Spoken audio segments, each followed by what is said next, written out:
Yan ay simbolo ng tagumpay sa harap ng aking mga kaaway. Di po ba?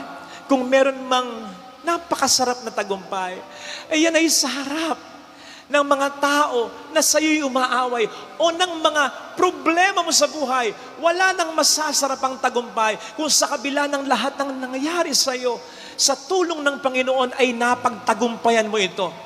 Take note, hindi sinasabi ng Salmo, kinakailangan mo nang wala ang kaaway. Kinakailangan mo nang walang problema sa buhay. And then God will prepare a table for us. No!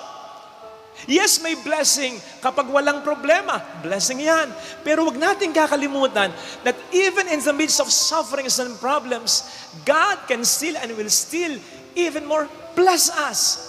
Sa katunayan, doon niya mas naipaparamdam ang kanyang kapangyarihan, ang kanyang pagmamahal when everything is not okay in our life.